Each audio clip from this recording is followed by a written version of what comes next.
You. So for those that I didn't get a chance to meet last night, once again, I'm Steve Director. I'm Provost at Northeastern University, but also Chair this year of the Frontiers of Engineering Education Committee.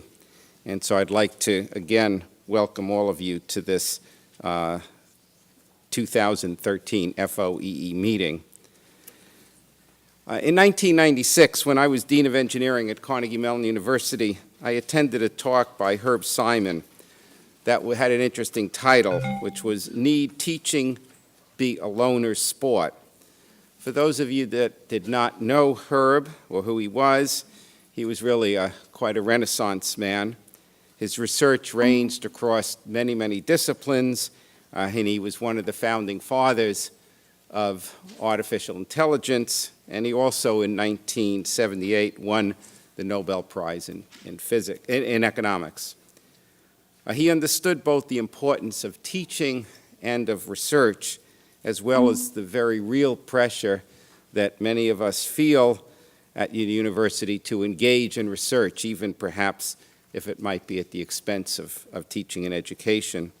And unfortunately, I think that this is reinforced far too often by promotion and tenure committees that typically view research as absolutely being required to be excellent and teaching merely to be good.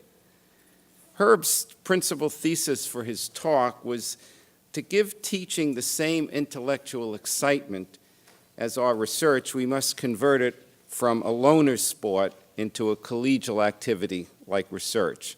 So what does that mean? Think back for a moment. When was the last time that any of you got so excited about what you just did in the classroom that you ran down the hall as soon as the lecture was over to tell your colleagues about the insight you had in teaching? Probably not too often. So what Herb was really strongly advocating was that faculty engage in serious interaction with their colleagues on educational issues, not simply on subject matter, but on issues of learning and teaching.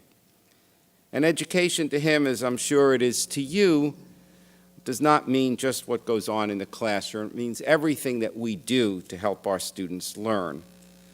And I think that the National Academy of Engineering's Frontiers of Engineering Education provides us with exactly the forum we need to engage in these activities. The vision for the Frontiers of Engineering Education, the vision was to strengthen the engineering and innovation capacity and capability of our nation by catalyzing a vibrant community of emerging engineering education leaders, you. And the mission was to provide a symposium, which we're at today, that recognizes accomplishments, facilitates learning, broadens collaboration, and promotes dissemination of pioneering practice in engineering education. I want to repeat something that I said last night, because on the ride over here on the bus, somebody said that he had been surprised by it. We asked the National Academy members and we asked deans of engineering to nominate individuals for this meeting. It's not a foregone conclusion that once you've been nominated that you've been selected. There is actually a selection process, and only about 50% of the people that are nominated are actually invited here. So these things flashing on and off here. Can we stop the flashing of the screen? Whatever it is, it's very distracting. Thank you. So you were selected, carefully selected, and so I want to congratulate those that have been selected, because we feel that what you're doing is exciting and that it will lead to innovation in the future, and that you are the future engineering education leaders. You know, during the talk that Herb Simon gave, he also made an interesting observation. It wasn't his observation, it was an observation that he heard others make. And he said, universities are often viewed as institutions where amateurs teach people to be professionals. So you think about that. There's really two dimensions to that statement. How many, or I won't ask you to raise your hands, but many of us, I would claim, have not had formal practice, have not served or practiced engineering in the real world. A number of you have, but many haven't. Many go on to become faculty members strictly right out of their PhD. But that's only one dimension. The other dimension is how many of us have really been trained how to teach or how people learn. And I suspect that that's far fewer. Certainly not the case when I entered the academic world. But fortunately, people are starting to get interested in that. I suspect many of the people in this room today are interested in those things.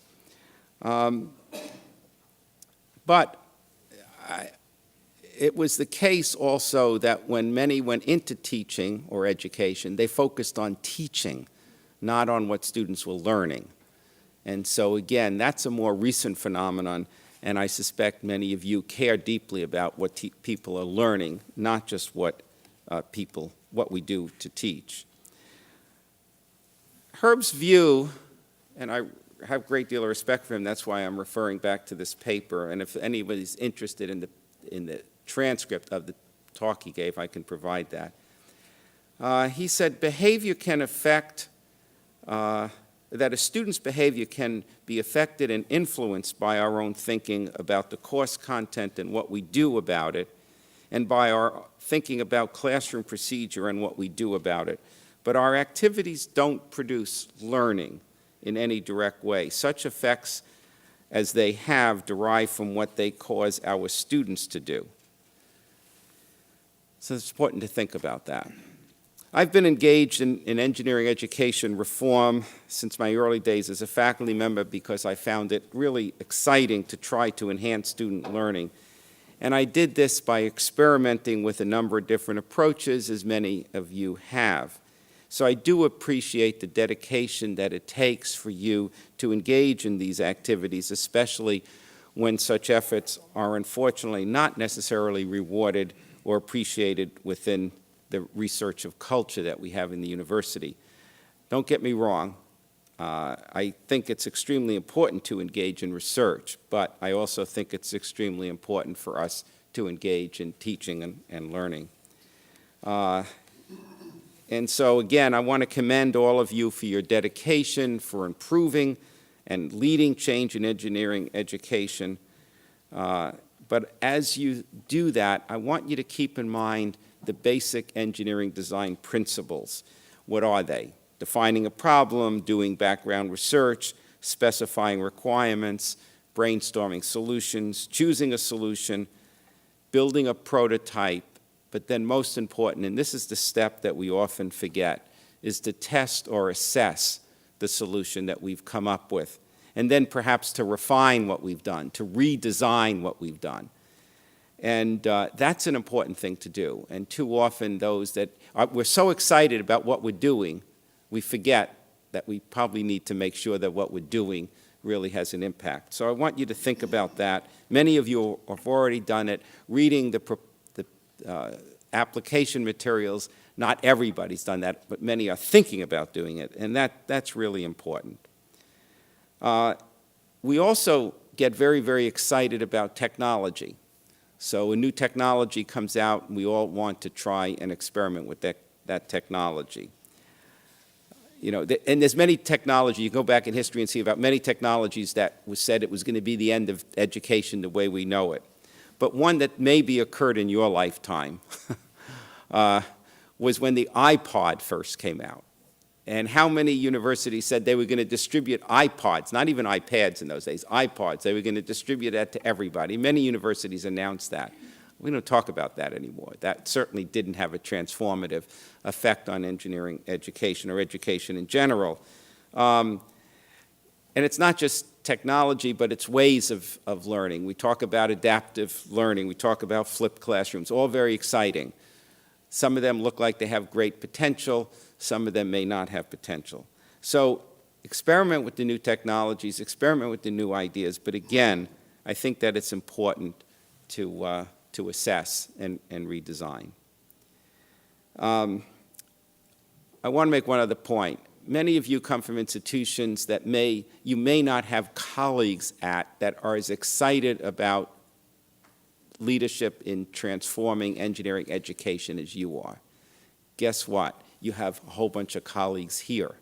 and you have a whole bunch of colleagues in the FOEE meetings that came before this one, and colleagues in FOEE meetings that will come subsequent to this one, and there will be more. So those are your colleagues. And we have a number of alumni here from previous FOEE meetings. They're going to talk about what's happened since. But I suggest that you remain in contact with each other and build your collegial base outside of your institution, and use that collegial base to help build a base within your universities. The future of engineering education is really in your hands, and I know that you'll help us to continue to innovate. So thank you very, very much for participating in this event.